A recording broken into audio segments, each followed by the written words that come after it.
Tenth class lesson अन्वेषण। अन्वेषण बोले तो खोज, किसका खोज? भगवान का खोज। ये लेसन में कवि जो है सो भगवान को ढूंढते हैं, और भगवान कहाँ हैं? तो दीन दुखियों के बीच में हैं। तो वही कैसे कैसे कवि कहाँ कहाँ ढूंढता है और भगवान कहाँ कहाँ हैं। नेक्स्ट, तू प्राण है किरण में, सौंदर्य है सुमन में, तू प्राण है पवन में, विस्तार है गगन में, तू ज्ञान हिंदुओं में, ईमान मुस्लिमों में, तू प्राण, तू प्रेम क्रिश्चन में, तू सत्य है सृजन में। रूप आकार, सौंदर्य सुंदरता, सुमन फूल पुष्प, प्राण जान आत्मा, विस्तार फैलाव, गगन आकाश, ईमान सच्चाई नैतिकता, सृजन निर्माण रचना। अब कवि क्या कह रहे हैं कि प्रभु तुम हर जगह विद्यमान हो, तुम किरण का रूप हो, तुम फूलों की सुंदरता हो, आप हर जगह विद्यमान हैं। कैसे? तो किरण के रूप में, फूलों की सुंदरता के रूप में, वायु द्वारा प्राण के संचार करते हो, हवा के द्वारा प्राण के संचार करते हो, तुम ही गगन का विस्तार हो, आप ही इस गगन बोले तो आकाश जो इतना बड़ा है, आप उतने बड़े हो। तुम हिंदुओं का ज्ञान हो, तुम मुसलमानों का ईमान हो, तुम क्रिश्चियन का धर्म का प्रेम हो, तुम ही इस सृष्टि के सत्य हो। भगवान के बारे में कवि कहते हैं, हे दीन बंधु ऐसी प्रतिभा प्रदान कर, तू देखूं तुझे दृगों में, मन में तथा वचन में, कठिनाइयों दुखों का इतिहास की ही सुयस है, मुझको सामर्थ्य कर तू बस कष्ट के सहन में, दुख में न हार मानूं, सुख में तुझे न भूलूं, ऐसा प्रभाव भर दे मेरे अधीर मन में। कवि क्या कहते हैं कि हे दीन बंधु, हे दीनों पे दया करने वाले भगवान, आप जो हैं सो अनंत हैं। दीन बंधु ईश्वर प्रतिभा क्षमता योग्यता प्रदान करना देना, दृगों आँख,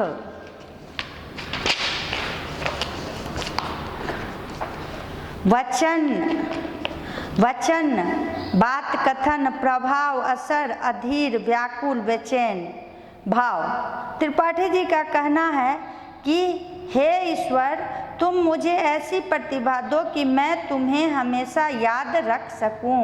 हे भगवान, आप हमें ऐसा प्रतिभा दीजिए, ऐसा ज्ञान दीजिए जो मैं सदा आपको याद रख सकूं, मैं तुम्हें अपने नयन मन और वचन में स्थान दे सकूं, मैं आपको नयन मन और वचन में स्थान दे सकूं। जो कठिनाइयाँ झेलता है उसी को यश प्राप्ति होती है, जो दुख झेलता है उसी को यश प्राप्ति होता है। अतः कवि यह नहीं कहता कि मुझे कष्ट मत दो, अंत में कवि ये नहीं कहते हैं कि मुझे कष्ट नहीं दीजिए। कवि ईश्वर से कष्ट सहने की क्षमता मांगता है कि हे भगवान, आप मुझे प्रॉब्लम दीजिए, मगर प्रॉब्लम फेस करने के लिए हमको क्षमता दीजिए। वह ईश्वर से धैर्य और साहस का वर मांगता है, वो ईश्वर से धैर्य और साहस का वर मांगता है। इस तरह एक बार सारांश सुन ले। अन्वेषणकर्ता के कवि श्री राम नरेश त्रिपाठी जी हैं। वे द्विवेदी युग के प्रमुख स्वच्छंदवादी कवि हैं। स्वप्न, मिलन और पथिक उनके 3 प्रसिद्ध काव्यखंड हैं। प्रस्तुत कविता में कवि ने सच्ची ईश्वर भक्ति के बारे में बताया। यह कविता धार्मिक सद्भावना और मानव कल्याण का लक्ष्य रखती है। त्रिपाठी जी का कहना है कि हे प्रभु, तुम्हें मैं बाग बगीचे में ढूंढ रहा था, वन वन खोज रहा था, किंतु तुम तो दीन दुखियों के देश में निवास कर रहे थे। तुम गरीब की आह बनकर मुझे पुकार रहे थे और मैं संगीत भजन द्वारा तुझे रिझा रहा था। तुम दुखियों के द्वार पर मेरी प्रतीक्षा कर रहे थे, मैं उद्यान में तुम्हारा राह देख रहा था। तुम दुखियों के आंसू बनकर मेरे लिए बह रहे ताकि मैं जाग सकूं, लेकिन मैं मन और धन एकत्र करने में लगा था। तुम दीन दुखियों व दलित लोगों के उत्थान करने में लगे थे, मैं संसार के नाशवत पर शोक प्रकट कर रहा था। तुम लाचार और गरीब लोगों के बीच में ठहरे थे। मैं तुम्हें स्वर्ग में ढूंढ रहा था। मैं गर्भ में डूबा था, इसलिए तुम्हारे चरणों में नहीं झुक सका। हे प्रभु, मुझे मिलने के अनेक अवसर दिए, लेकिन मैं तुमसे मिल न सका, क्योंकि कर्म में लीन थे और मैं कथन में समय व्यर्थ कर रहा था। हे प्रभु, तुम कण कण में हो, सूर्य की किरणों, फूल की सौंदर्य, वायु, आकाश, प्रत्येक स्थान पर तुम्हारा अस्तित्व है। तुम हिंदुओं में ज्ञान हो, मुसलमानों में ईमान हो, ईसाइयों में प्रेम हो।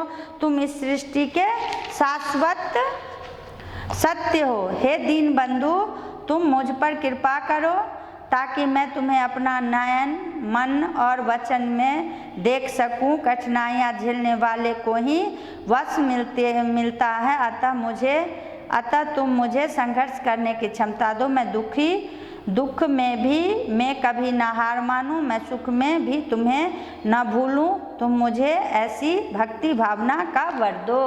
इस तरह कभी भगवान को कैसे, कहाँ ढूंढना, भगवान रियल में भगवान कहाँ है, वही सब बता रहे हैं, वही खोज है। Thank you.